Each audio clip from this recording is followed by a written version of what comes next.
Live from Vegas, it's the fourth major championship of the PBA season, the USBC Masters. And the odds look good for Jakob Butturff to cash in his first major of his career after narrowly missing out at the PBA World Championship just 11 days ago. Tonight, Butturff, the #1 seed, rolls against a group of relative unknowns. Does Butturff hold all the cards here in Vegas? The USBC Masters, next.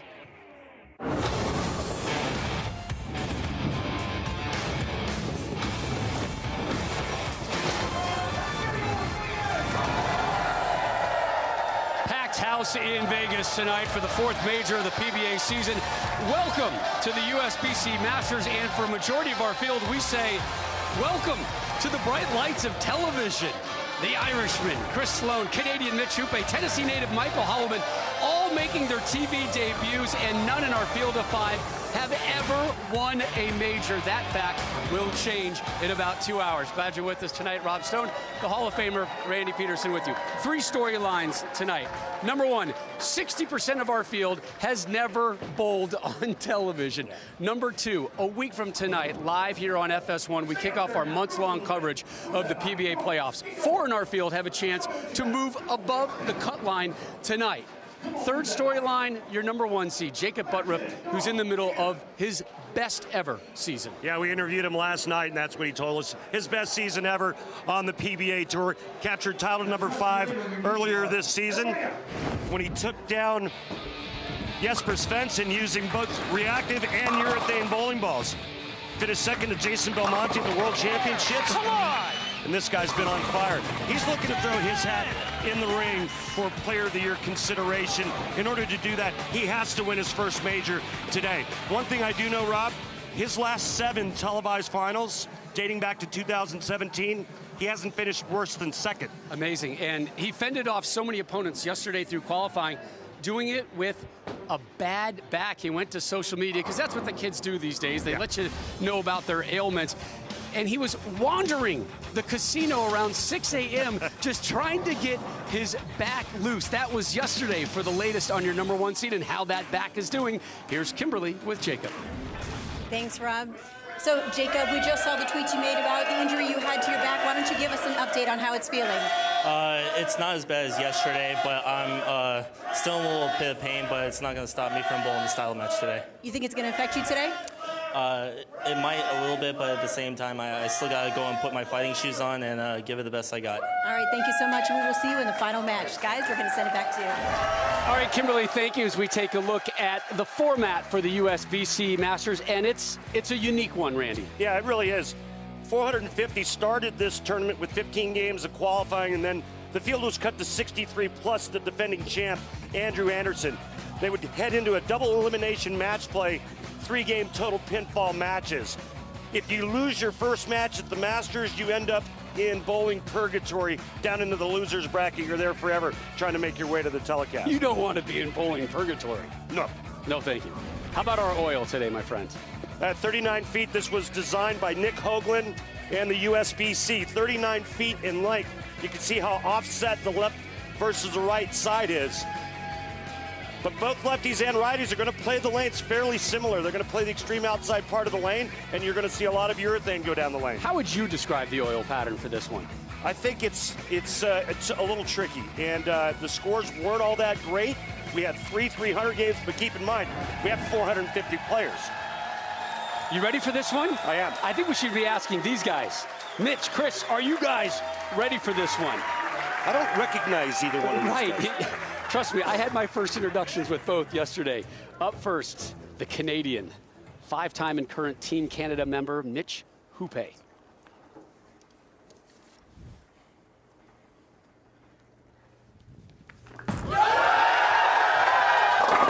That's how you start under the bright lights of Vegas and TV, kid. His first career televised appearance. Ditto for your 5 seed, the Irishman, who steps up now, Sloane.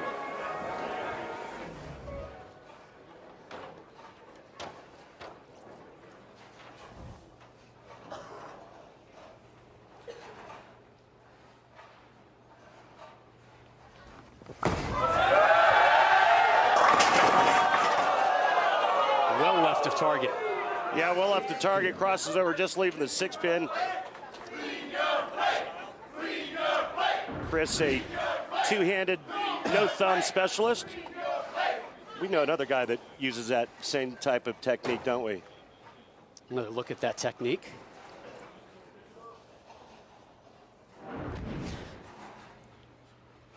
It's about 98% of the time, the 6-pin converted on the tour.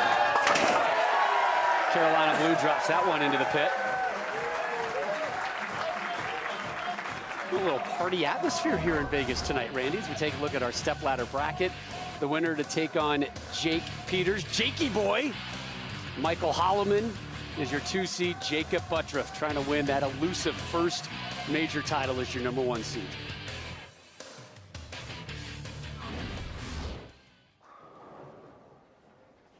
Can I give you a tease about Chris Sloan? Please.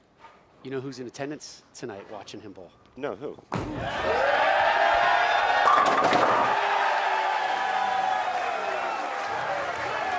Shot Spare there. strike for the Irishman. Nice shot after that first one crossing over. There it is. There's his mom, Barbara, flew in from Dublin to watch Sloaney boy bowl. That's awesome. Isn't that great? We Yes. talked about it yesterday. We'll have more on that next time he steps up.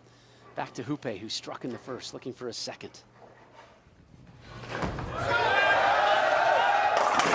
Again, left to target.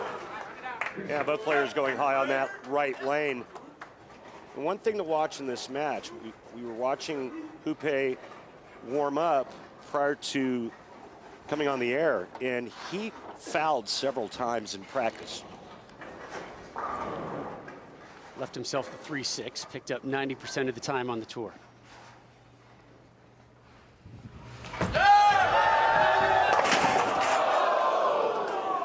That's pretty hard to do when you're throwing it that straight at the 3-6 to chop the 3 straight back.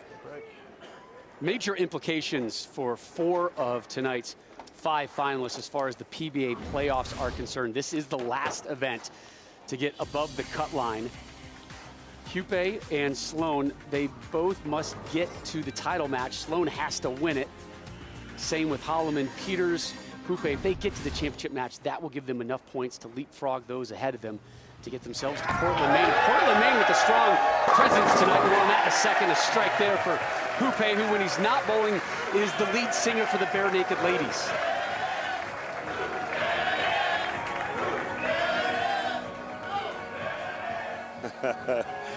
Hoop, there it is. Absolutely. I guess that's better than Hupé, there it is. It's much better than Hupé, there it is.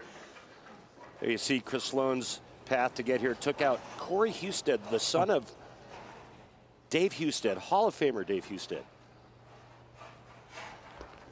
Right on target, but left the 10. Better shot on the right lane, but not a good result. That was a pretty good shot for that ringing 10. So we asked him about Mom, who's in attendance tonight, as we're taking another look at that shot. And I'm thinking, you know, I haven't seen Mom for a while. He's been away from home. I'm like, what was it that fired you up that Mom's here? I'm thinking a meal, right? She fired up. Like, no, just nice to hear somebody with my accent. That's it. Just want to hear that familiar Irish accent. Says it really helped lift him. The tour's been grinding him this year. And having Mom in the crowd, Mom in the house, watching him clean that spare, certainly helping him along.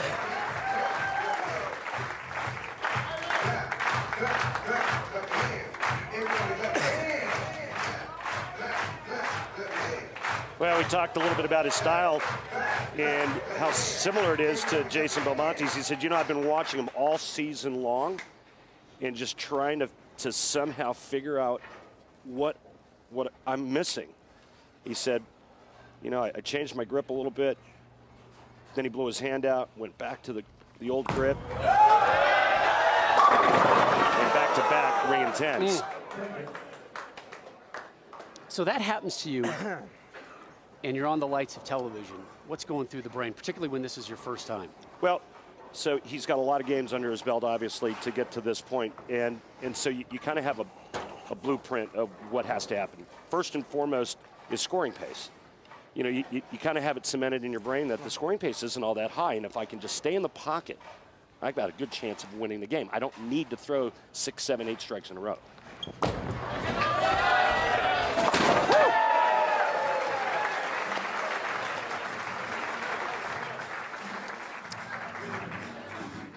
Came in through the back door for that spare conversion. Yep. Well, stayed on the lane and clipped the 10. As he goes back and talks to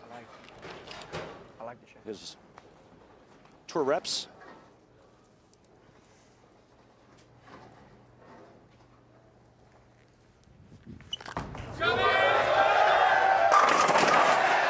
Hupé destroyed that rack. You see how much straighter that motion is because he's using regular urethane, whereas Chris Sloan is using reactive resin.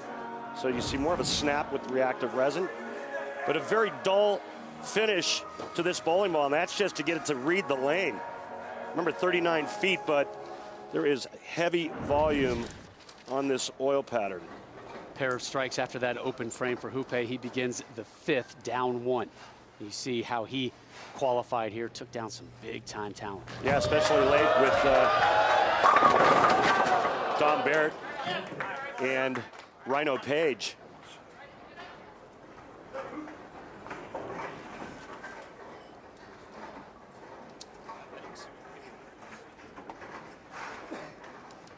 Again, it's the 10-pin left behind. It's becoming a trend here, my friend. Yeah, it certainly is.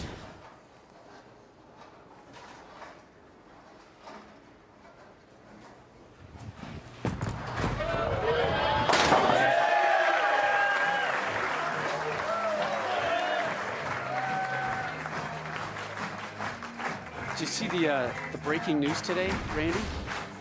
Yeah. Yeah, so this happened back on the 23rd. Best bowler on the planet right now, Jason Belmonte. Look what happened to that middle finger right there at the crease. He was doing a youth event. Follow through, didn't realize somebody was behind him. Yeah. Bare hand, smacked between 2 bowling balls. That's the result. It certainly impacted his bowling this week in Vegas. Well, he couldn't use his middle finger, so he tried to bowl with his ring finger and his pinky. The only player to ever win the USBC Masters 3 consecutive times, and then took a year off and then won it a 4th right after that. So 4 out of 5 years he's won this event.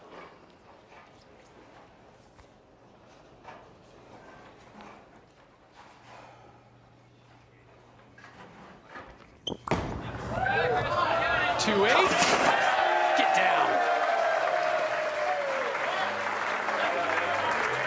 Getting both Sloan and Hupé making their TV debuts here in America. Both can max out at 247 through 5. You gotta roll it. Just gotta get that roll. Not all has been rosy for Mr. Sloan here in Vegas. I was going to tease us going to break with Carry that. on. No. You've been on a roll with your teases lately. So, right. So audience, just forget what I just said. Move on. You'll be surprised by something Randy has to say soon. That 6-step approach. It's all 10 down. That time, 6-pin caves the 10 in. It's what he was looking for a little bit earlier. The conclusion of Hupé Sloan when we come back. Randy, tease me. Yeah, well, you know what? Very interesting thing happened to Chris Sloan that may have him alter his travel plans. Oh, that's a tease.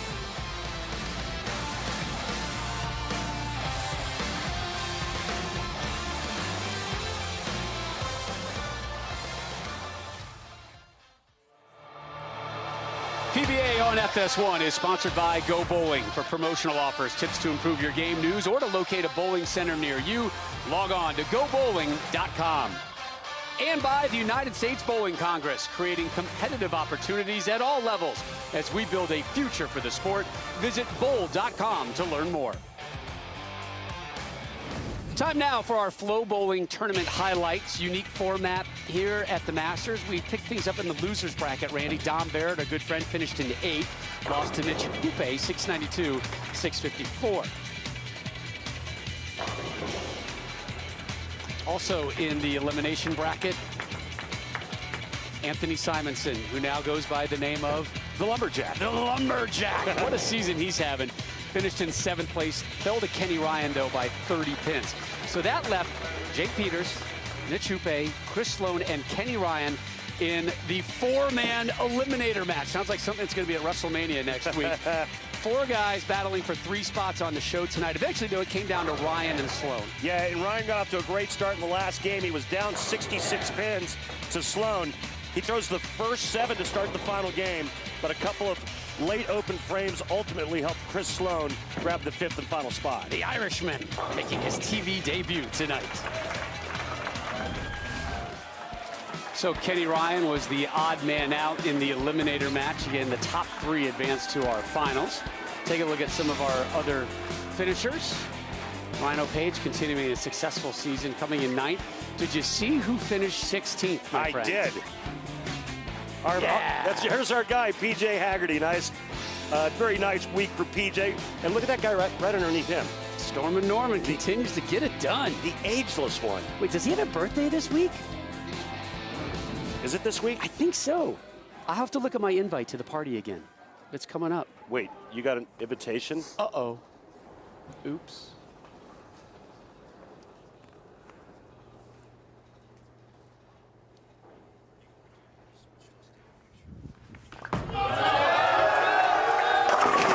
Through the nose. Oh, got bailed out late.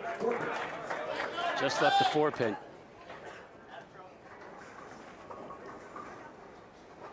His best ever finish, 5th at an extra frame stop last season. Trying to improve on that tonight.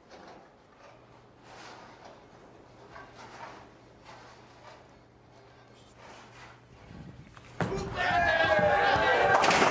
the 4-pin. Again, Hupé must finish 1st or 2nd to get himself into the Pba Playoffs. And our coverage of the Pba Playoffs kicks off 1 week from tonight, live from Portland, Maine. I have not been there yet for bowling. I am beyond excited. I feel like, I feel like they're my people. I'm not sure if Portland, Maine's ready for Rob Stone. I think they are. In fact, do you see the Portland contingent? I do. Over there behind Hupé on the left. Yep. They're bringing their game a week early. Pace yourselves, Portland. Pace yourselves. Back on the strike terrain is the Canadian. And a great opening match. It's just 1 pin now separating Hupé and Sloan. All right, so as Chris Sloan gets set for the 7th frame, check out this shot by Mitch Hupé. Beautiful.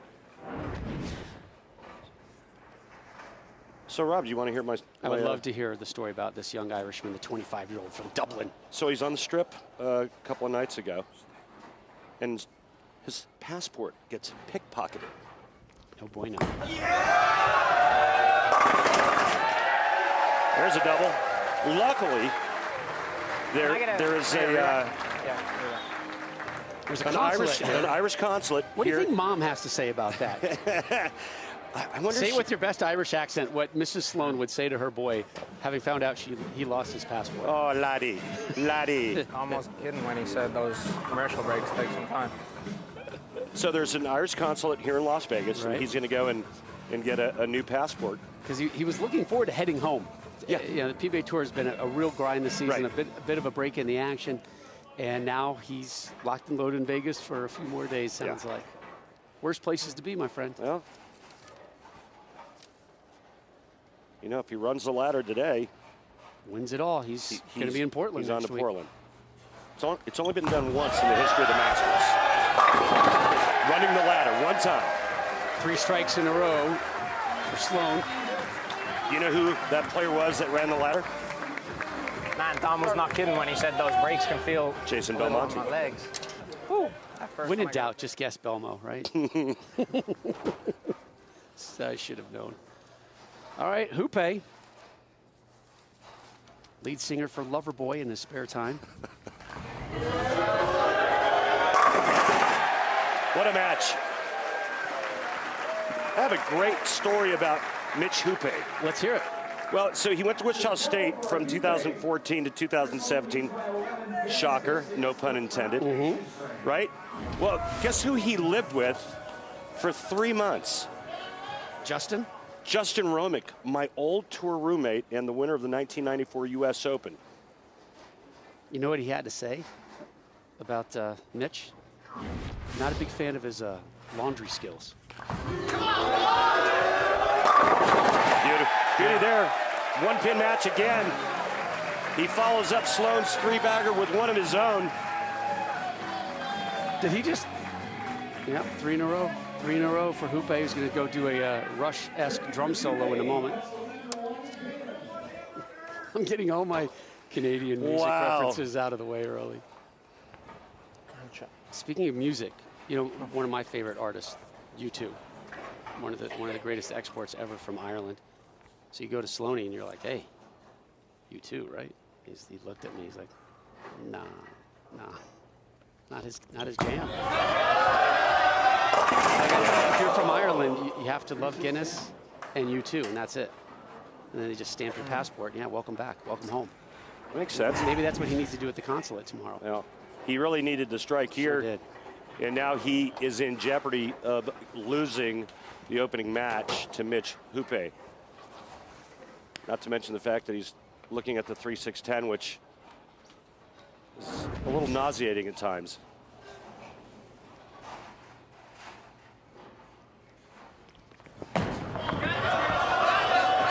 Covers it nicely. They can strike out now for 224. Mitch Hupé's max score 236. See what kind of pressure Sloan can put on the Canadian.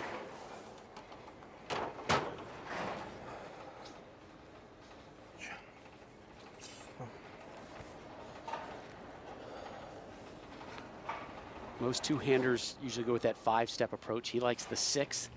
There's a little more tempo to his game. Gets them all to drop.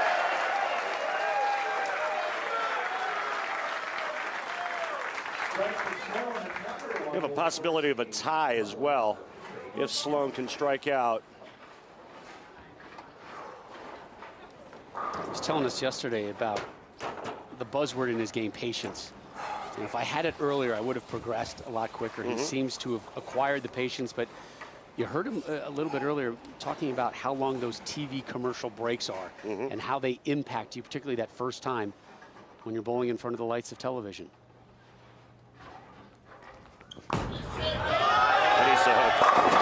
Oh, man. Too many of those.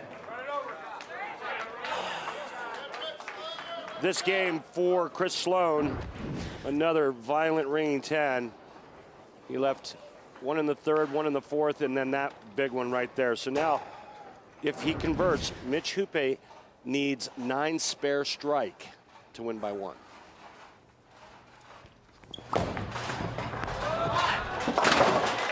Sloan covers that, takes a seat. At a minimum, it's always nice to see some fresh faces on the tour. Mom in attendance, coming all the way from Dublin to see Chris.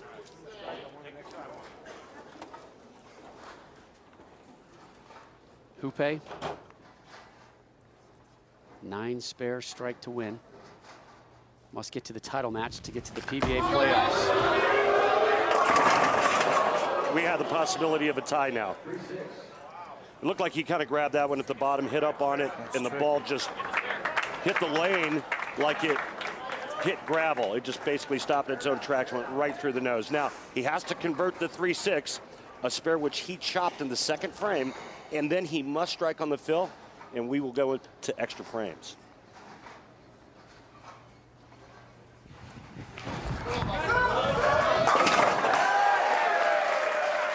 Takes care of the spare, now he needs a strike, and we've got our first tie of the season.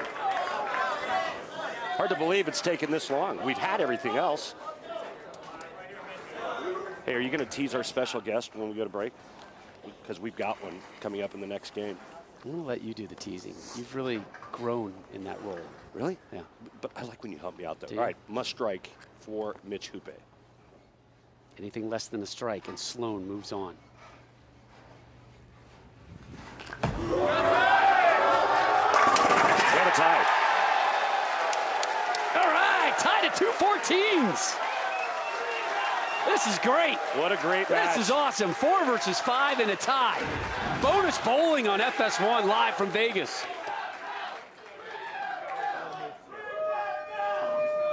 That's a big time strike, Randy. That is all kinds of pressure.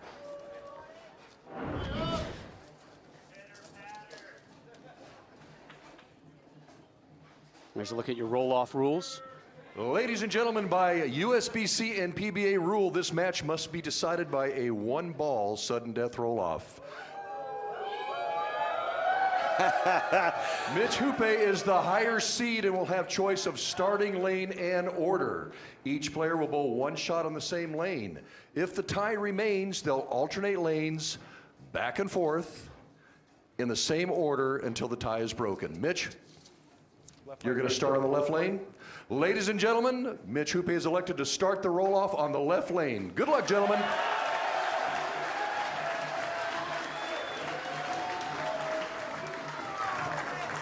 Do I hear drums in the background, by the way? Yeah, you do.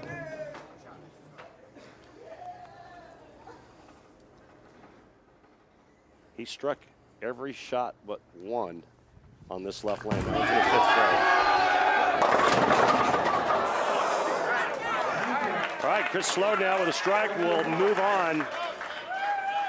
And anything less than 9, Mitch Hupé moves on. This is pressure that neither Mitch or Chris have ever felt, I promise you. Again, Chris's mom, Barbara, in attendance, flew all the way from left lane? Oh, sorry. Dublin, Ireland, to watch her son bowl this week in Vegas. Now she's got a chance to see her son move on with a strike.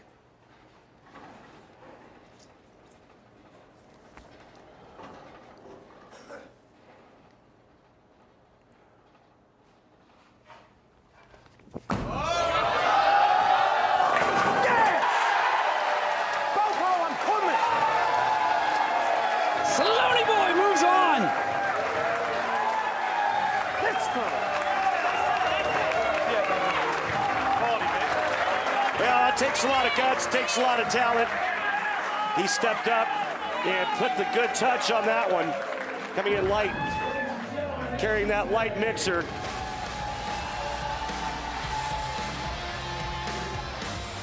The late, great Billy Whaley used to say, hit him thin and watch him spin.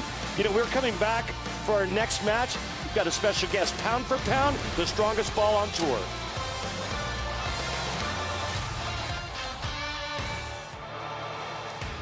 After our one-ball roll-off here, the Irishman Chris Sloan with the strike takes care of Hupé and moves on to our second match. Sloan standing by with Kimberly. And we saw a lot of excitement out of Chris during that roll-off when you won it. So talk to me, how do you use this momentum to move on to your next match? I think I'm just going to try and put that behind me. Obviously, it was great to strike in the roll-off, but I'm just going to try and stay in the moment and focus on the job at hand. And how are the lanes looking? The right lane is starting to hook a little bit more for me, so I spoke to my reps. I'm just about to make a move on that lane now. So. And what's it like to have your mom here watching this today? It's outstanding. Having her here after not seeing her for a couple of months is phenomenal for me. All right. Best of luck to you, guys.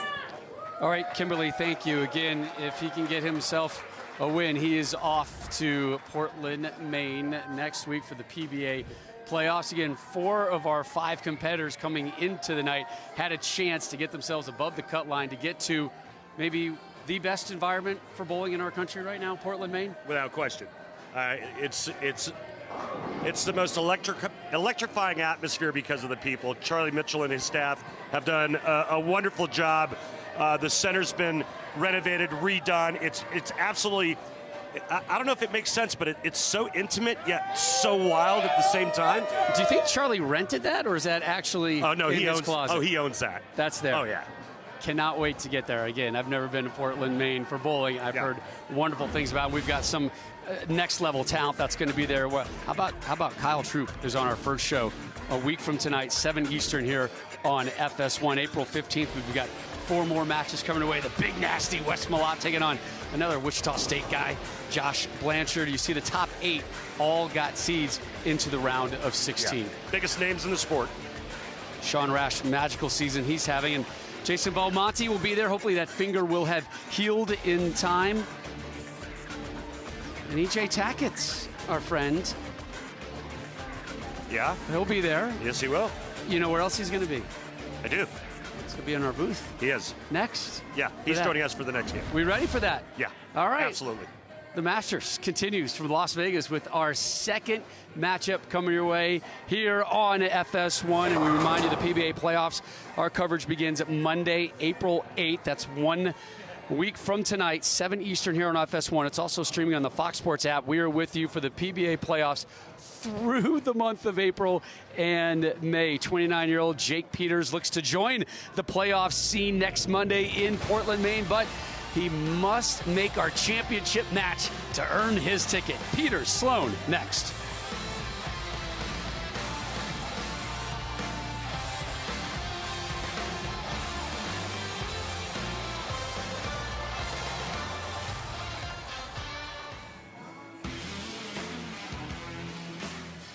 Grinding on the short track. The green flag drops at 2 Eastern on FS1 and the Fox Sports app. Again, that's this Sunday from the Bristol Motor Speedway on the short track. Take a look at our updated stepladder bracket. After that 1-ball roll-off, Chris Sloan, your 5 seed, has moved on to take on Jake Peters. Holliman and Butturff waiting in the wings. EJ Tackett joins us live right now. Peters, Sloan is our next matchup. Vegas didn't go the way you were hoping it would go, but we know we're going to see you in Portland, Maine in a couple weeks' time. But your thoughts on this upcoming match and some guys that most on the PBA tour, at least the fans out there, maybe aren't too familiar with. It's going to be really exciting. Chris is coming off the win there with the roll-off, and Jake hasn't been on TV for a long time, but he does have some experience. He's got a lot of college experience, and I expect to see a good match between these two guys. EJ, what's your opinion on reactive resin balls versus urethane?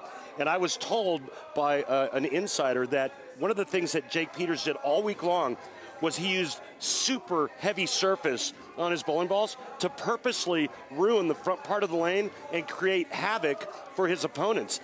It kept the scores down and gave him a chance because of his lower rev rate. He's probably going to do the same thing today. I would assume so, and I know he threw a lot of urethane, and using the urethane this week, the pattern was so hard that the urethane was a good play just to keep the ball in play, right, and try to not split too much. All right, spin around, call the action with us, EJ. By the way, congratulations on what's been a wonderful campaign for you so far this season. I know you've been painfully close to numerous shows. And yeah, it's maybe not the way you think it's been a success, but looking at it from the outside, I know you've been in the hunt just about every week. It's been a good year so far. All I got to do is just keep bowling the way that I've been and keep knocking on the door, and eventually things will go my way, and hopefully I can get a win. Sloan starts us off with the strike. One thing I'll say about Chris Sloan is he's a very small guy, even smaller than I am, but his presence is huge when he's bowling. He walks around like he's 6'3", and sometimes that can get in your opponent's head, I think. And this guy's bowled all over the world and won some events, and I expect him to keep bowling well. You've got some collegiate ties with this young man, Jake Peters. I never bowled collegiately. That's right. So I don't. I forgot. See, I just assume everybody went to Wichita State when I'm not thinking. Jake Peters, 1 tour title. First time we've seen him on TV this season. 29-year-old who now lives just outside of Vegas in Henderson, originally from Illinois. Take a look at Jake Peters from the profile angle. Behind backswing. Not a big-handed guy, not a big rev rate guy. He relies mostly on accuracy, and you're going to see him, as he wipes the oil off of that urethane bowling ball, you're going to see him play a very similar line that Mitch Hupé played last game. And I think the key for Jake is to just stay within himself and throw good shots and not get upset or try to do anything different if he starts leaving some 10 pins. Gets the ball to trot. And right. That shot could have been there from him breaking the lane down a little bit with all that surface, because it looked like he might have missed it off his hand just a little bit there, but was able to pick up. You just saw Jake's wife, Melissa, in attendance. His uncle, Dan, Aunt Gina here as well. One of the perks for Jake, he said this week, got to spend every night in my own bed. Yeah, rare for you guys on the tour. That's always a bonus.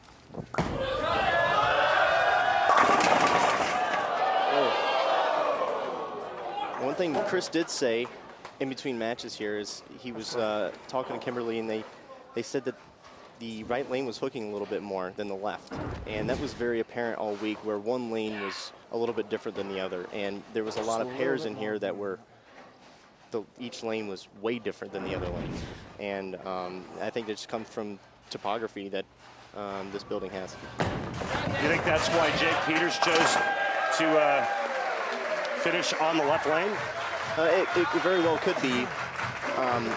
The front part of the left lane might not hook as much as the right lane, and he probably wants to make Chris finish there. So that way, Chris has to deal with the hook in the front, and Jake doesn't. So with that heavy surface that is typically used with urethane bowling balls, the front part of the lane dries up first, and then it pushes oil down towards the pins.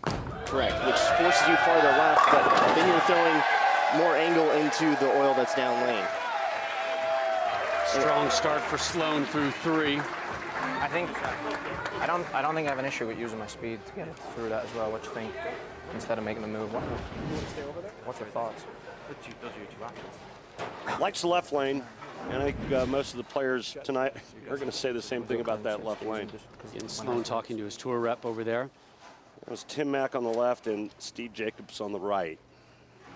Jake Peters, back-to-back opening jacks, looking to make it 3. That's left.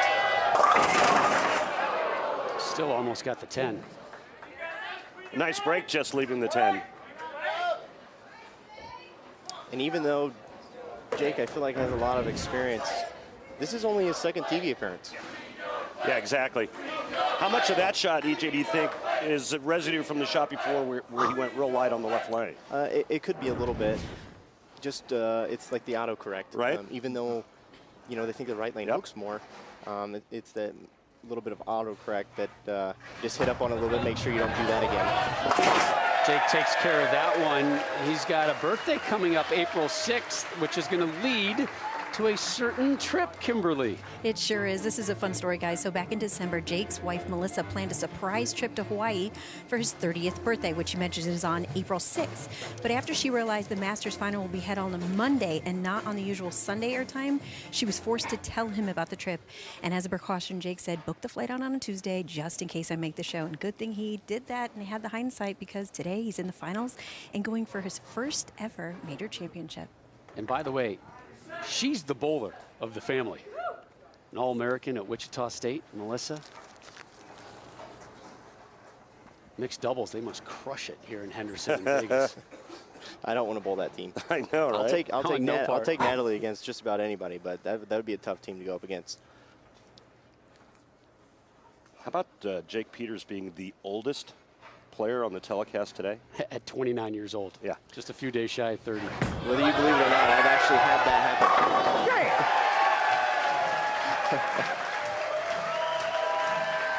That was a great shot there from Jake. It really was. Snapped the 10 out. And he came back after throwing a little mixer on the lane before, and having the little autocorrect on the right lane. He came back and threw a really, really good shot. Again, for Chris Sloan, one of the underlying storylines here is he must win here to get himself into the PBA playoffs, which start next week on FS1. I love that follow through. He's feeling it a little bit right now. Usually you see a player do that, Rob, when they really like the ball out of their hand, and it's instant feedback in our sport. As soon as the ball leaves your hand, you know if it's really good or if it's really bad. Like you said, he instantly liked that shot. And you talk about the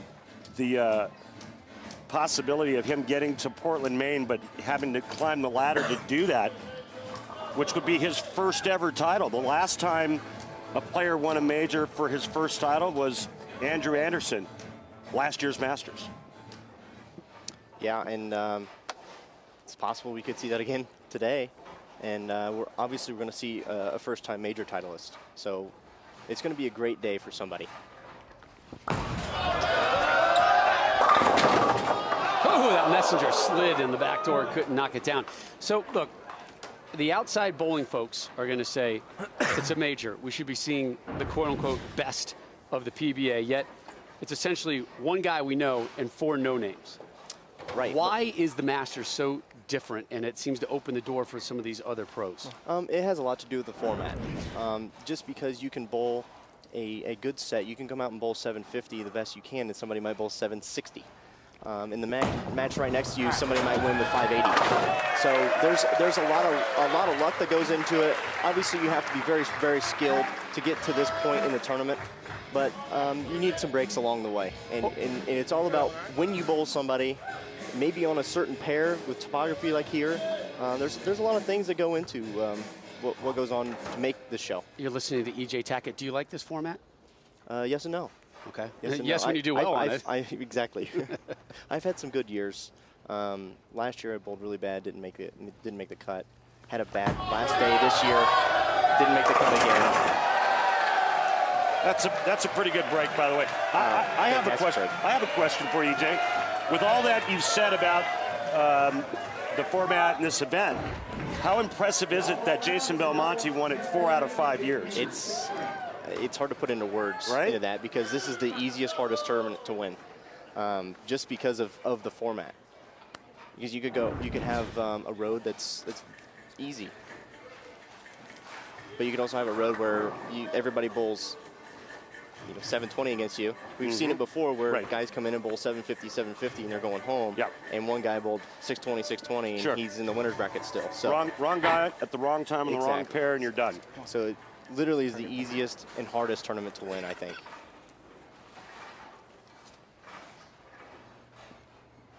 Strikes in 4 of his first 5 frames. Jake Peters. Gets low and gets it to kick. All breaks going his way right now. Just coming off of Brooklyn on the right lane. He takes that Brooklyn and turns it into a 3-bagger. He's won once before. We'll show you that when we return. Peters looking to get back to a championship match. Peters, Sloan, the conclusion next on FS1.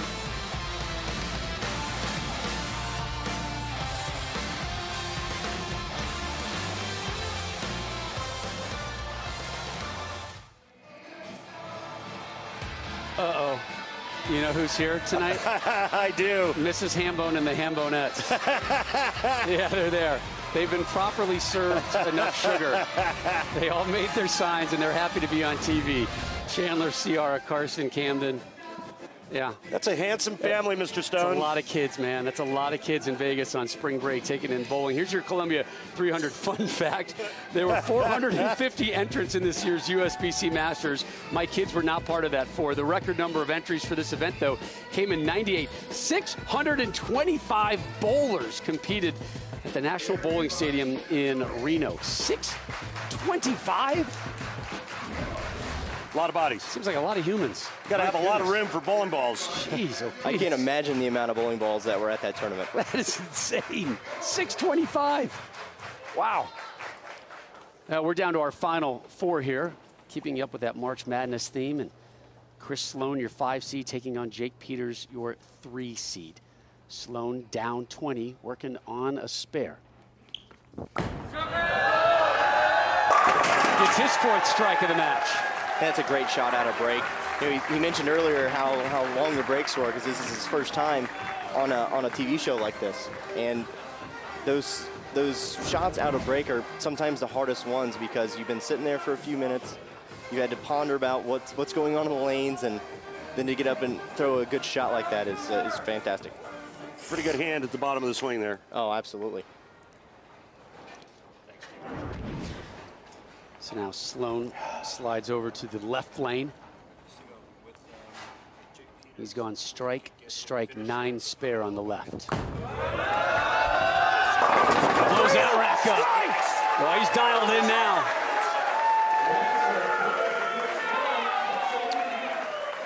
Mom enjoying that one.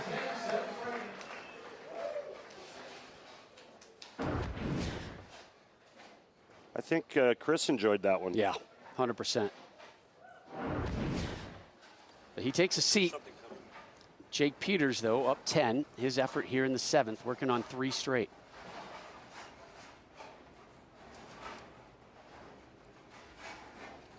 Did you guys see the look that Chris gave Jake on his way back?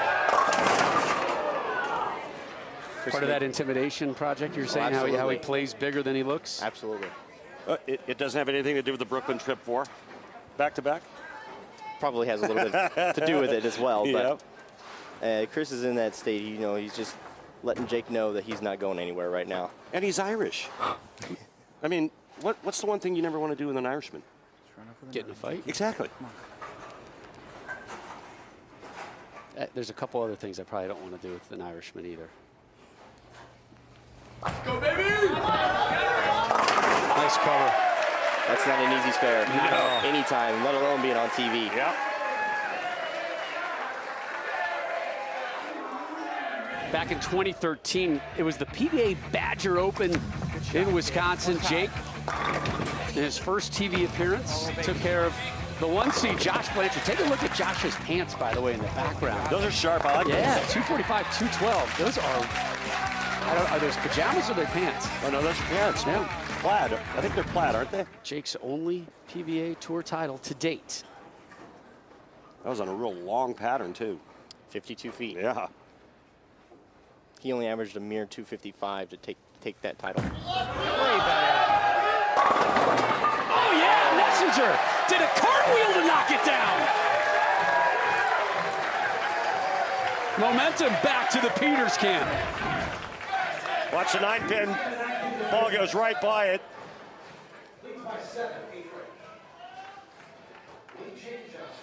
Tell you what, a lot of good things going his way in his opening match. But Chris Sloan with a strike here can take the lead. Remember, Sloan advanced courtesy of that 1-ball roll-off against Hupé. He struck. Hupé only had 9. Sloan, your 5 seed, must win to get to the PBA playoffs. And it does. Oh, my. Wow. That came all the way back from Henderson. Is that ironic that that's where Jake is living now?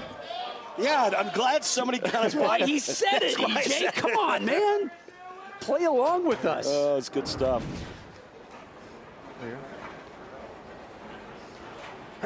Chris taking a re-rack here on this lane. Max score for Chris Sloan, 259. Max score Jake Peters, 256. Big shot coming up here in the 9th frame. If he strikes here, he can't be shut out. You always want to be able to get up in the 10th and have a chance, no matter what your opponent does. So this is huge. And especially after getting it a little wide on that right lane and the ball just wheeled back. Absolutely. Which might make this shot a little bit harder because this lane's had a little bit more push in it. Oh, my. He does not get that same trip 9. Jake Peters just caught on that same lane. What an unbelievable bad break for Chris Sloan. Watch the ball go right by it and no help. That pin was coming exactly the same way Jake's came over, just not in the right location. Got to have the breaks, particularly at a major. Yeah, and you got to not have the bad breaks like Chris just had.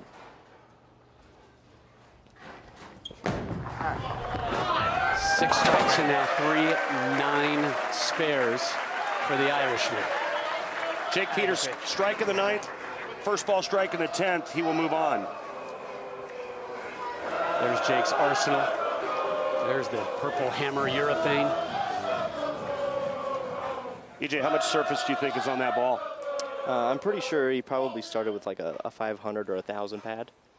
And then obviously just it wears as you throw it down the lane, but it's probably what he started with.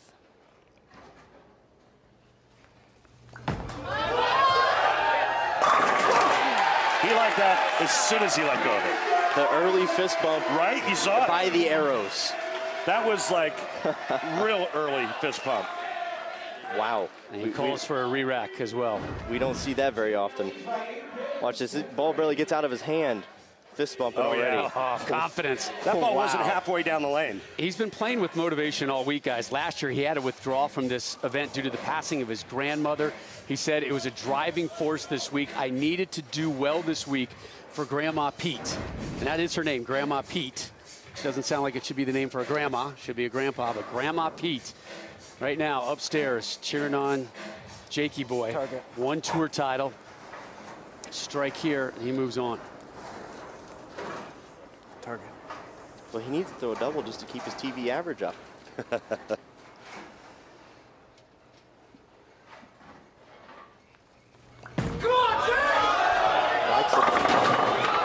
my goodness! What a late kick!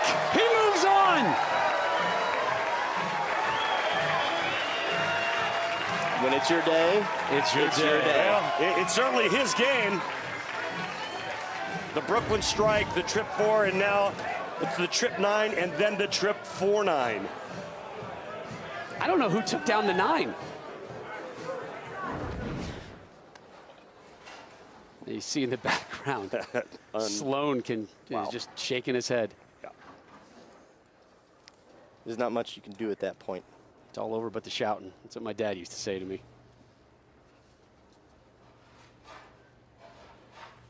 Great shot, baby. Oh, he's on roll right now.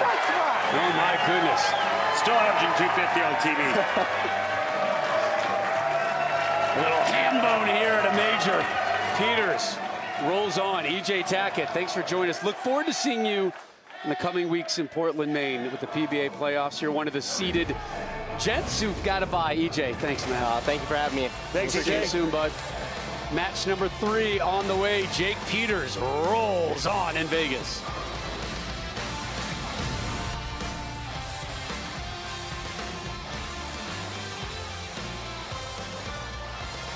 MLB doubleheader for you Saturday here on FS1. First up, Mike Trout, the Angels, taking on the Rangers at 4, followed by Chris Bryant, the Cubs, meeting Christian Yelich and the Brewers, only on FS1 and the Fox Sports app.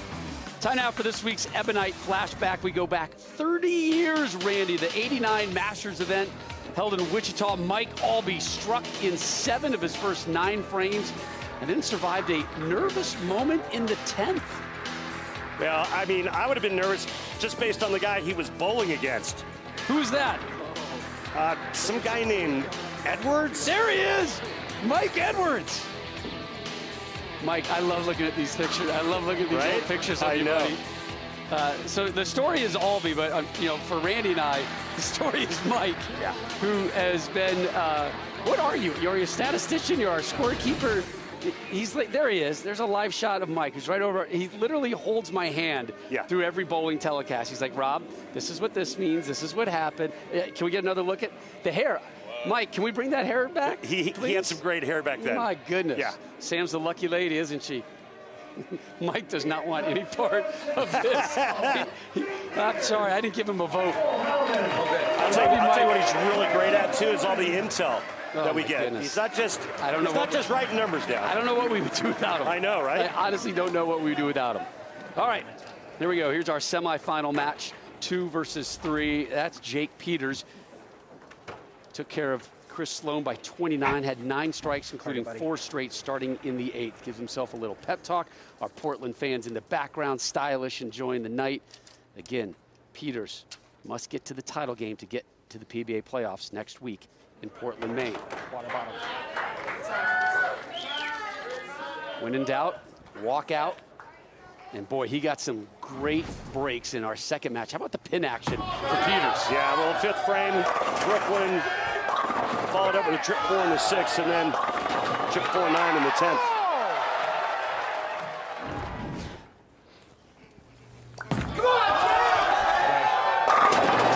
He's comfortable now, Rob. Very comfortable. He's got a deathly gaze as well to go with it. He's definitely in the zone. I know that's a terrible term to use, but I don't have anything else. All right, let's say hi to Mykel Holliman. Cullerville, Tennessee, just outside of Memphis. He is a PBA Rookie of the Year candidate. He's your 2 seed, and he has 0 tour titles. If he wins, he's in to the PBA playoffs. And the lefty whips that one in and drops them all. Our first of 2 left-handers, our tournament leader, Jakob Butturff, the other, and a nice start. Randy, what pin went flying from the right side to the left? Was that the 6, the 10? The head pin. The head pin. Wow, that did some it was traveling. Yeah, definitely the head pin, yeah. Could you imagine if the 7 pin was up and that messenger came flying across and took it out? right? Just straight to concussion protocol. Amazing.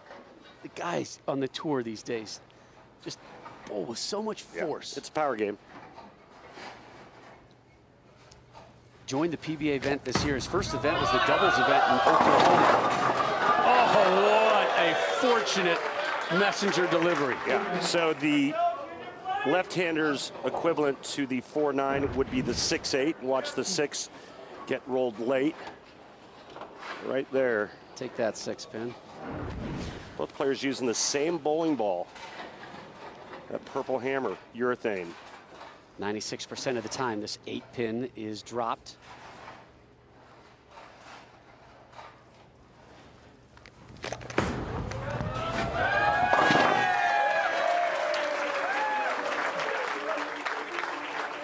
Talked about that big field traditionally at the USBC Masters, filled with some amateurs, tons of pros as well. You take a look at the averages to make the cut. Only 19 amateurs made the cut.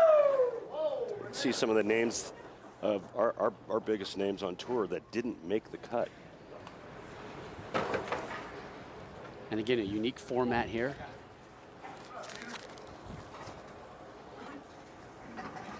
And again, it's Peters backing out.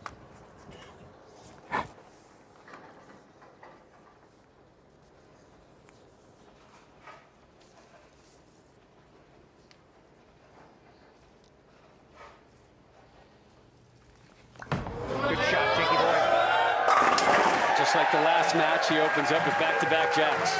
Yeah, you heard him say it. Good shot, Jakey boy. And it was. Look at that scowl. Yeah, there's anger and venom in that look. Yeah. I don't want to. I'm looking at this. You and I are about what, 40 yards away. I'm looking down every time I see that stare because I don't want to catch his eyes. Yeah, like if he looked at you like that and said, "Give me your wallet," I mean, what do you do? I would say, "Here, you want my passport too?" You don't hesitate, do you? Just hand it over. Here you go. Target. Here's my PIN number.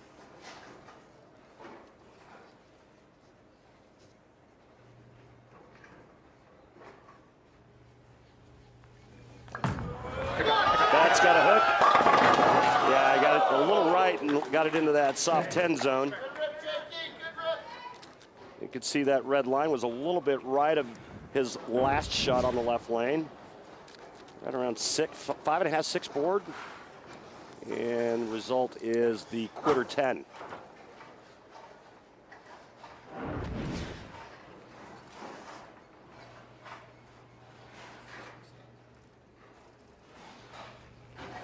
Great frame.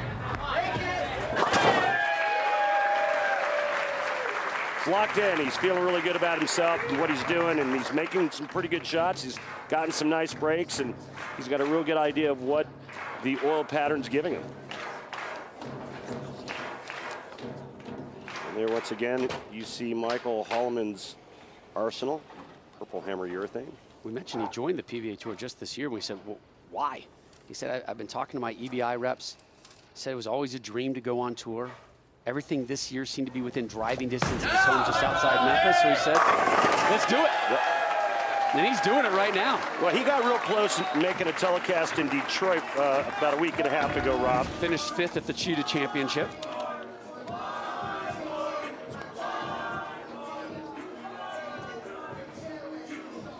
Yeah, that foot gets to the foul line way ahead of the ball, and he comes up off of his heel.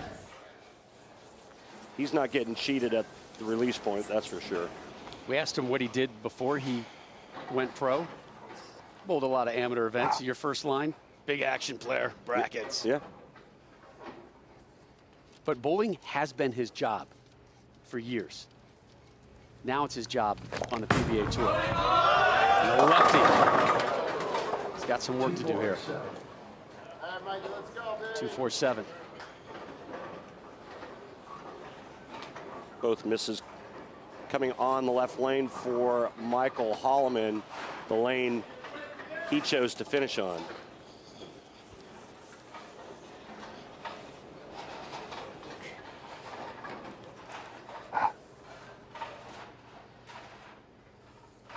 It's the first time he's bowled the USBC Masters. And here he is as your 2 seed. A little air time underneath that spare shot.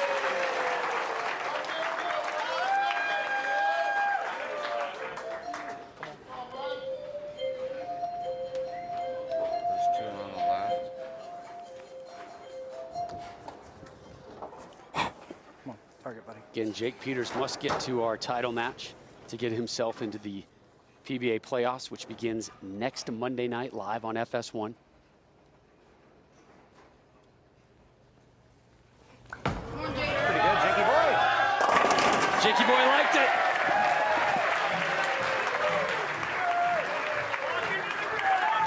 He's got great tradition on his resume. Won 3 national team championships at that powerhouse in Wichita. Is that Mr. Blanchard there on the right? Yeah, there he is up front and center as well. Nathan Bohr on the left, John Zerbinski. Come on, target Jakey. His wife, Melissa, in attendance tonight, an All-American. Boy, she knows when the camera's on her, doesn't she? Yes, she does. She gave Jakey boy a little pep talk not too long ago. He said, like, the last 6 years, I've been in quicksand. Won early, then stumbled all over myself. Before you know it, it's been year after year after year since I've been able to celebrate like that on the tour. And Melissa said, quit your complaining and work harder. And he's done it. He's put in more practice time, starting at 8 a.m., going 4 to 5 hours instead of that 1 to 2 hour session. He's shown greater commitment. It started right around the World Series. And now it's paying off for Jakey boy. So you're basically saying she broke a foot off. She broke a foot off. Yeah. What does that mean? I think I got an idea what it means.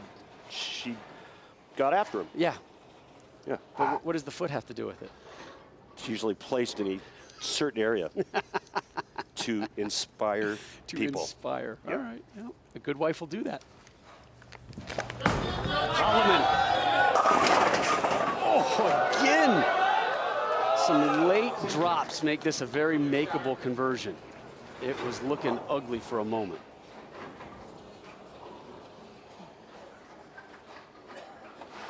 Head on over to PBA.com. You can check out all the latest officially licensed PBA apparel and merchandise. They got the hashtag Chasing 300 and the 3/4 sleeve t-shirts, PBA Retro line, a host of other really unique and good looking designs. Get shopping today. Head on over to PBA.com. Click on the Shop PBA link on the main menu. Oh, yeah! Have some of that 6-pin.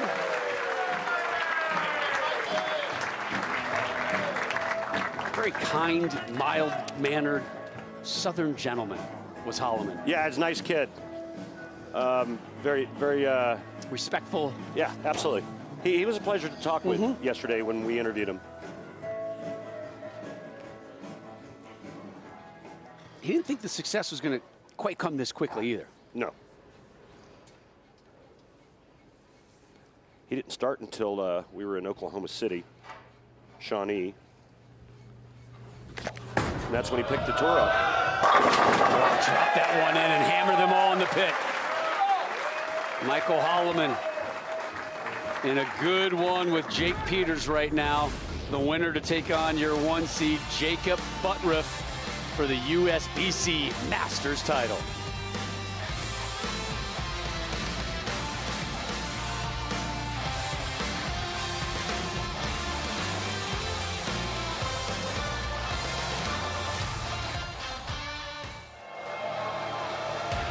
Randy, you know what happens in Vegas? Stays in Vegas. Right. You know what happens in Vegas sometimes? Folks get married. We got newlyweds. There they are from Redlands, California. They got married in Neon Chapel today. This is how they're celebrating their first night as a married couple. Their family back in Redlands doesn't know, but they do now. That's awesome. Congratulations, you two. That is awesome. Thanks for spending your wedding night with us. Hopefully it'll get better from here. You mean better than spending it with you and I? I mean, you could do worse. How does it get much better than that? You could do worse. You could do worse, my friend. You're right. Semi-final match of the USBC Masters, the 4th major of the season. Majors just carry so much more prestige, more value, more pressure. Peters has handled the pressure well, but that one got away from him. Tough lead, too. Now he's got the 3-6-10 with the 9 sitting behind it. He made something similar to this in the last match, 7th frame, when he left the 3-6-9. This time add the this time add the 10 pin to that cluster. 6, 8. 66% of the time, this one is converted. Far from a gimme.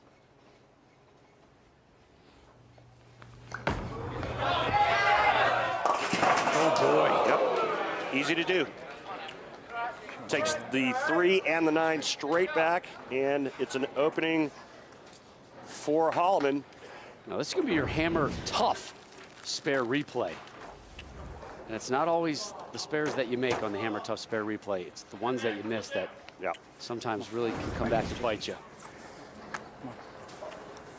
Jake's lead at 2, but Holliman waiting in the wings, working off a strike.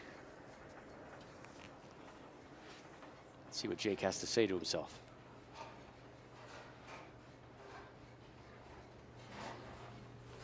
That's more better. Yes, it is. All right. Nice shot there by Jake Peters in the 7th, and I'd like to take a moment to send our well wishes out to the McWilliams family. Friend Jamie McWilliams lost his father Ed Thursday. Ed, huge bowling supporter, started the TAT, which stands for True Amateur Tournament, which is now run by his son Jamie. Great friends to the sport of bowling, and they do a lot for the sport. Our condolences go out to the McWilliams family. 4th strike of this match for Mykel Holliman. Very unusual start for Mykel. Watch this first step as it drifts way to the right, and that gets that second step to follow it. Beautiful backswing there as that ball gets real vertical, and you can see how much upper body lean he has. And look at the right arm in front of the face and the head, and this is what he can do and do quite well, is loft it. That was your track technique. Holliman looking for his first 3-bagger here at the semis. And he finds it. And just like that, Mykel Holliman takes an 18-pin lead. Turkey for Holliman wins by 18 pins, 8 frames. Max score now for Mykel Holliman, 249. Max score for Jake Peters, 241. 8, 9, 10.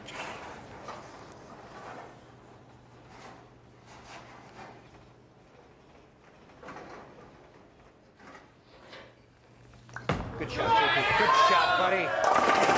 Wow, I overmoved.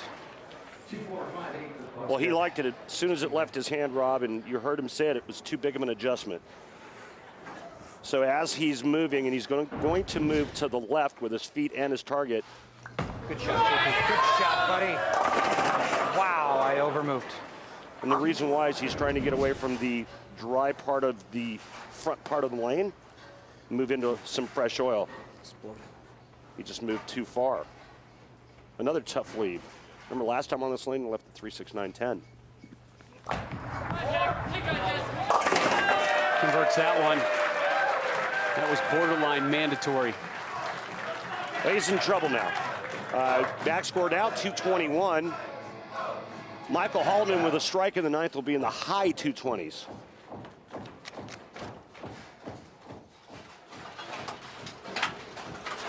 So we start the 9th. Peters must win this match to get himself to the PBA playoffs.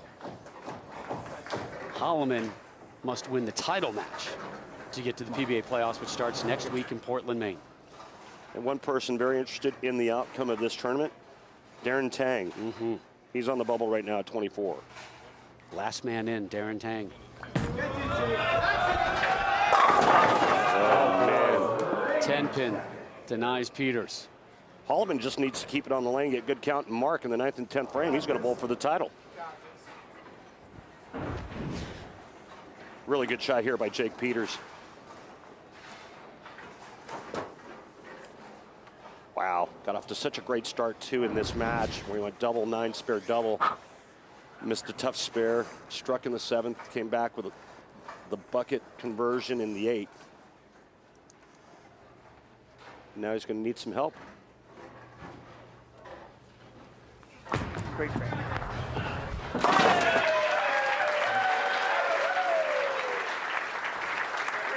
Is that Mike Kaufman? That is. There's Mike, Director of Bowling Operations for Boyd Gaming, in attendance. Who's right next to him? That's the president of Storm, Bill Chrisman. Bill's a good dude, man. He is. I'll tell you what, that Mike Kaufman is one of the nicest people you'll ever meet. Got a chance to know him over the years, played golf with him. Great dude. Holliman, your 2 seed, up 19.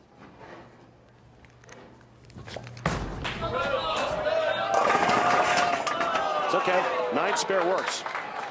As long as you get the spare part. Exactly. 9 spare, 9 spare, 9. It's game over. He just needs marks and good count. Looks down at the foul line. Doesn't target at the arrows. It's more traditional to look at the arrows, maybe just a little past the arrows. We see a lot of young players, a lot of new players looking at the foul line or targeting at the foul line. Made famous, at least the first time I noticed it was when we watched Wes Malott for the first time. Going to see the big nasty coming up soon with the PBA playoffs as well. We're unabashed fans of Wes Malott, by the way. And how about this kid, right? I mean, talk about out of nowhere. You know, the PBA Tour had to kind of dig to create a bio on Mykel Holliman. Yeah. And a lot of it was created by what we were asking him yesterday. First year on the tour, no tour titles, closing in on a title match at a major. Oh, the walk away and the fist pump. Holliman can taste it, and he's getting closer and closer to being the PBA Rookie of the Year as well. And he's going to bowl Jakob Butturff for the title. It's going to be Southpaw versus Southpaw. But a great week for Jake Peters. He's one of the nicest players you'll meet out on this tour, and I'll tell you what, he's got a lot to be proud of, and he's got a lot to build on moving forward.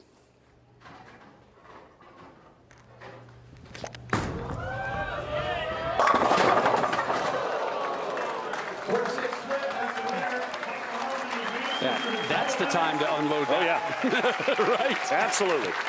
Holliman will take that, and he moves on to the title match.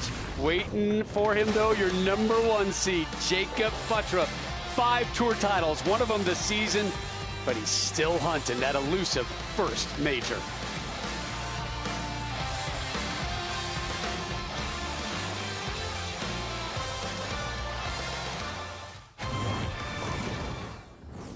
I'm Jakob Butturff. Yes! And you're watching the PBA on FS1.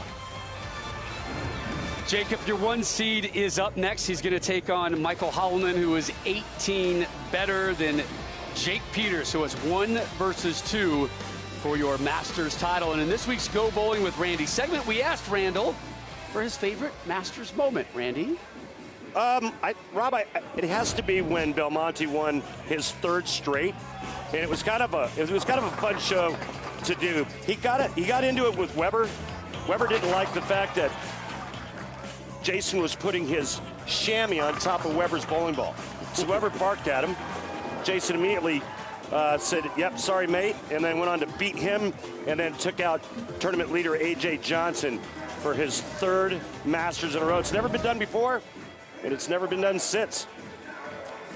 Jakob Butturff hunting down his first major. Mykel Holliman hunting his first ever tour title. Your championship match uninterrupted next on FS1.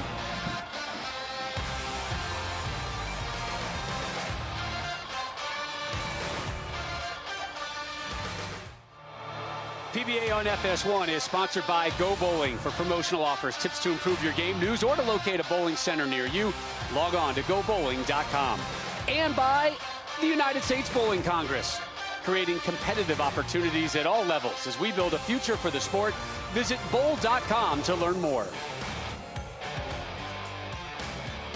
Standing room only crowd here in Vegas. There's your 1 seed, Jakob Butturff. He's used to being in title matches as of late. See his last 6 TV final appearances. He's either won it or been your runner-up? Yeah, his last U.S. Open runner-up, he lost to Don Barrett by a pin. He's been a top seed for all those, except for the World Championship. And there he is. He's going to finish on the right lane. Oh, late drop. And maybe that's why, because he looks like he just got hit by lightning. Look at that. Beyond shocked. What is happening? Yeah, this one crosses over, carries the 8-pin late, but it's the shock is not because the 8-pin fell late. It's because the ball hooked that much. Yeah, raise the shoulder. Just take it, man. Walk away, take your strike. Holliman, 217-199 over Peters in our last match. Looking for his first ever tour title in April, just outside Memphis. It's the maul to drop.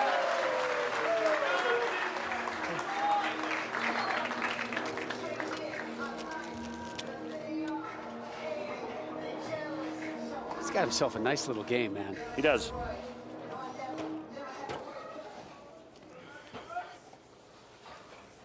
And he does something that you don't see a lot of southpaws do, and that's loft it.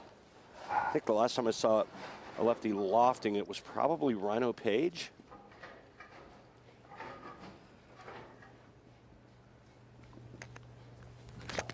That was big loft. Oh. Bad result. Sometimes when you loft the ball, you stay in it a bit too long, or you hit up on it, and that causes the ball to go high. One more look at the loft. Trying to get the ball not to hook early, and remember we saw Jakob Butturff cross over on that left lane. Goes after the 6 and missed it. That was close. Okay, early hole dug. And Butturff benefited from an odd-looking strike in his first effort.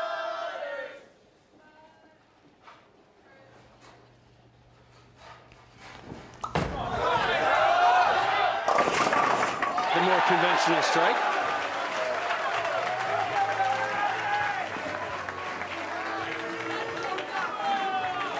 Here's Chad Murphy, the USBC Executive Director, taking in this tournament.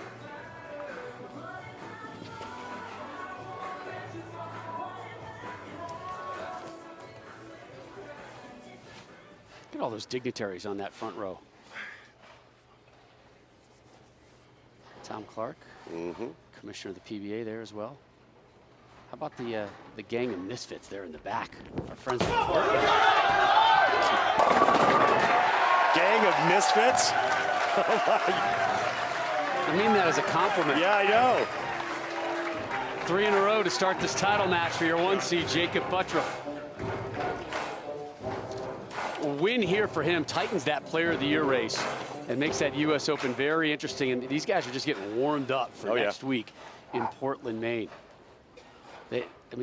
We import it. Like, when does Vegas need to import energy and quality and entertainment? But guess what? They had to this week. And some of Portland's finest. Oh, what happened there? That was a little filthy, a little anger behind that one. After that split in the second frame, Jakob Butturff off to a great start, applying pressure early is exactly what you want to do to a young player like Mykel Holliman. Big shot coming up for him here because he can cut the deficit to 14, but he has to double. Working on a strike here in the third. Left lane's the one that gave him problems in the second.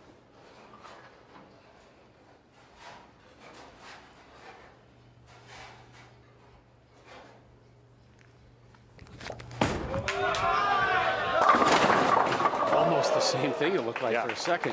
High again on that left lane, but this time only leaving the 6.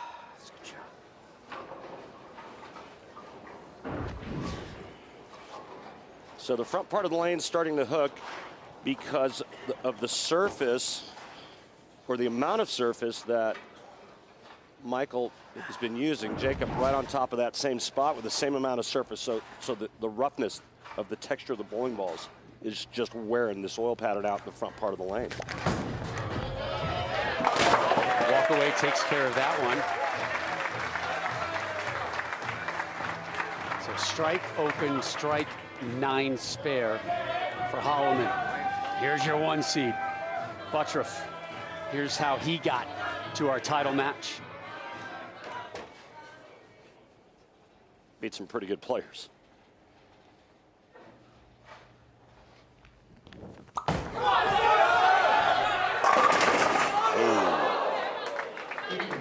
A lot of those matches that he won, he didn't win by very many. He had a lot of close matches, and again, that's the beauty of the format at the USBC Masters.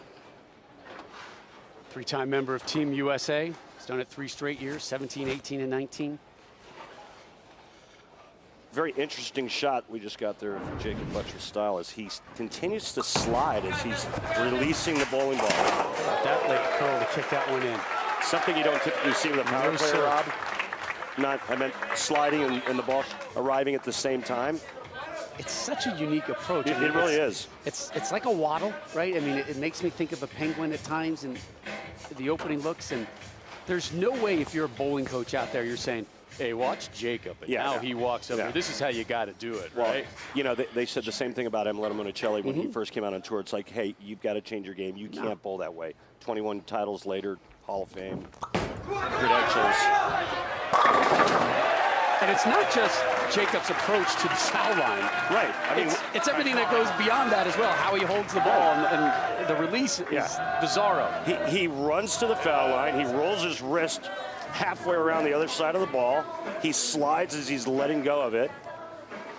And watch, this is completely different. Watch how Mykel Holliman's right foot comes to a complete stop before the ball gets to the bottom of the swing.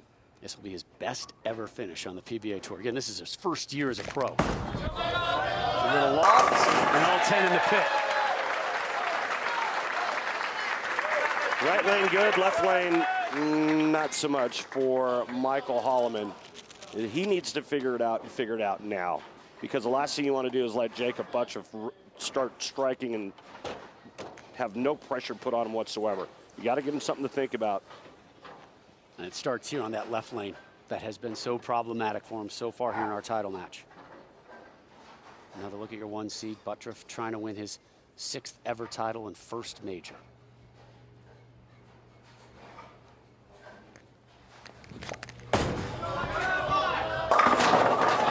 There he goes. Well, it was still high, Rob, and he gave that one a little extra air time. Had a more resounding thud on the landing.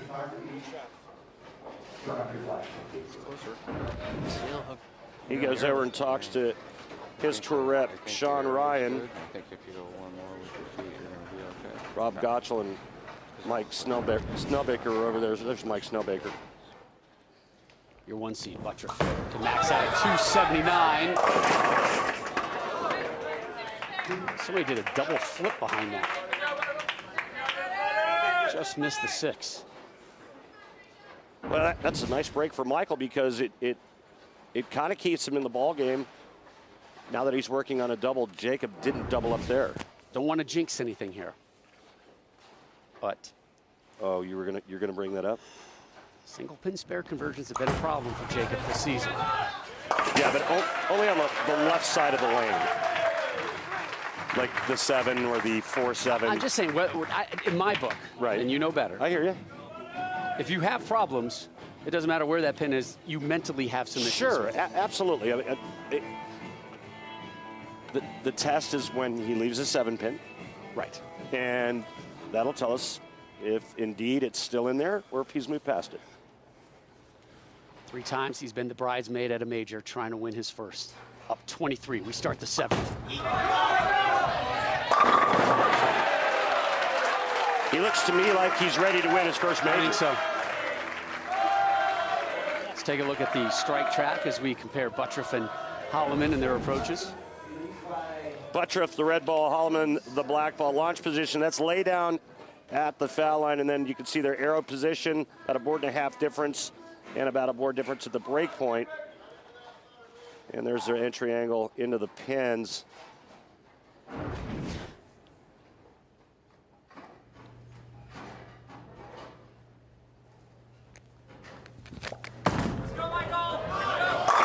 Yeah, he liked Loves that that one. right lane, doesn't he? He liked that one. As soon as it left his hand, you could see him trying to walk it out. When we're done here in Vegas, our friends at the MLB Whip Around studio, Dontrell Willis, Chris Myers, the big hurt Frank Thomas, Vegas guy. Frank is. I just know him from Nugenics. My gosh, does he push that product. MLB Whip Around coming up next at the top of the hour as soon as we're done here in Vegas.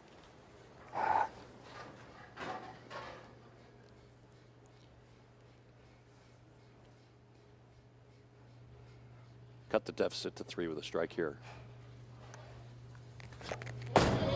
Huge loft. And Are you kidding me? mine wouldn't go down. His brother Jonathan can't believe it. Yep, one of the worst breaks I've seen probably since the 7-10 pocket splits from Belmonte. This is a great shot and Oh, my goodness. solid 9. Unreal. Yeah, the crowd is watching the replay. Ditto for Jakob. Yeah. Don't let it phase you, kid. Not over yet, but I'll tell you what. Butturff's in a good spot right now, Rob. Sure is.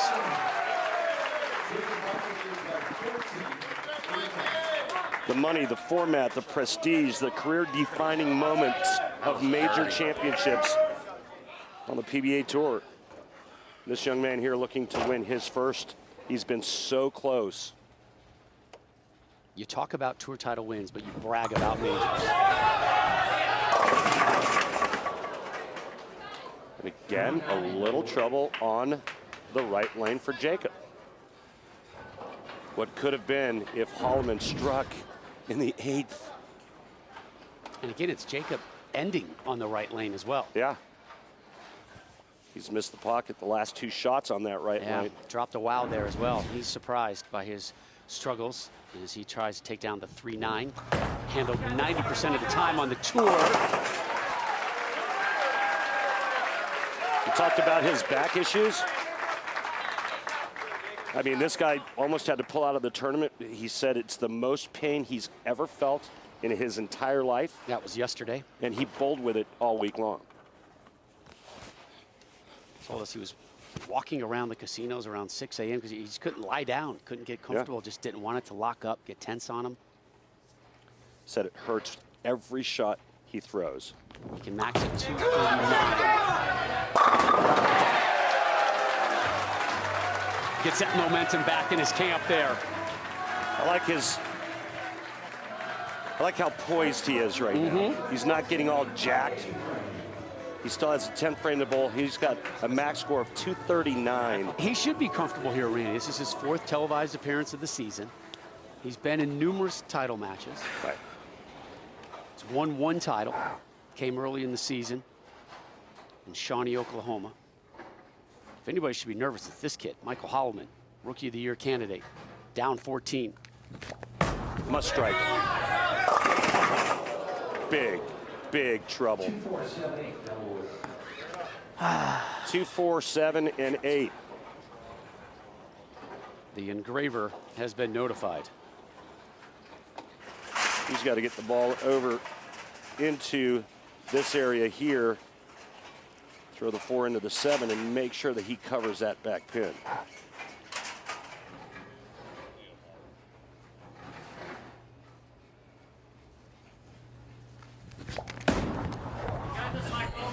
Good looking cover. He barely got that back pin out the 8 pin, and that's what makes it that so spin tough. so tough. The other side of the lane for righties is a 3-6-9-10. And remember, we saw Jake Peters miss that last game. All right, here's the situation. Mykel Holliman has to strike out to shoot 211 to force Jakob Butturff to mark.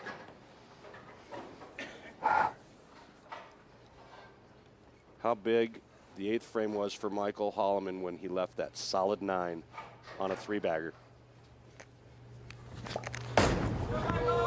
Nope. Jakob Butturff. Congratulations. Yep. Congrats, young man. You deserve it. Now you're looking live. USBC Masters Championship match.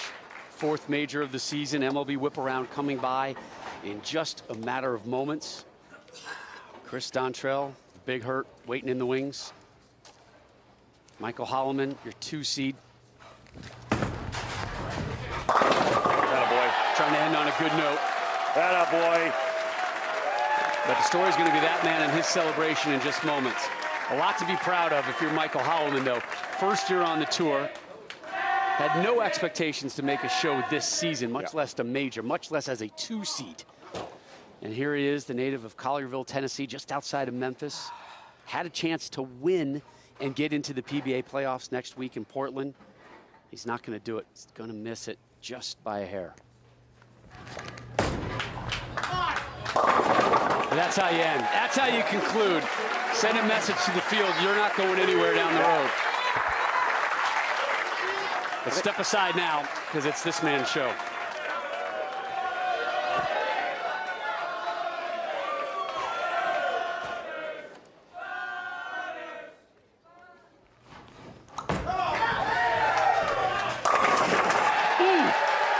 And celebrate!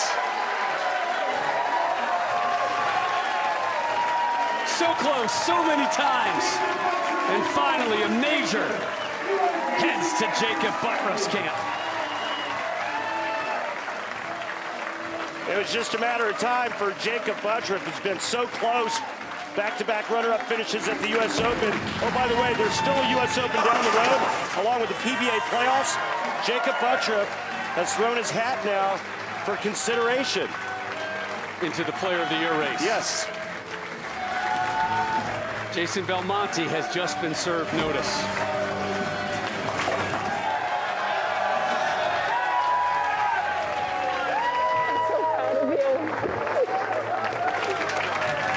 His girlfriend, Rachel.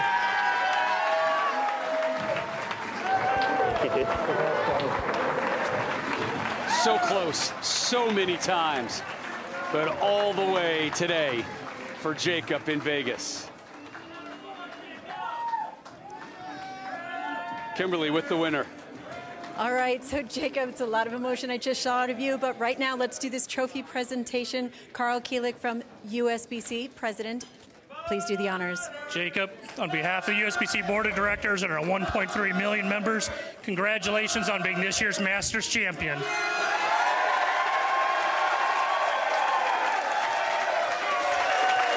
A lot of excitement, but it also looks like a lot of relief coming out of you right now. Second place finishes the past several majors that you've been in. Today, that comes to an end. Put into words what this means to you. I'm speechless. After the second U.S. Open, it was hurting because back-to-back years, and I'm just like, am I ever going to get an opportunity like this again? And today, it all changed, and I can't thank everybody all enough for the support. And who do you dedicate this win to?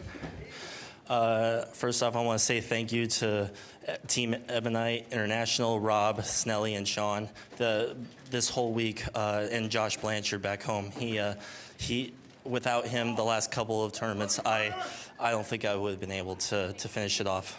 True friendship right there. Congratulations on your win. Major championship right there.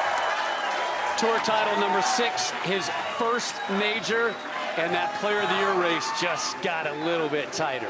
You say what you want about his game and the awkwardness of it, but there's one thing that kid can do, and that's strike. He knows how to bowl, and he can get it done.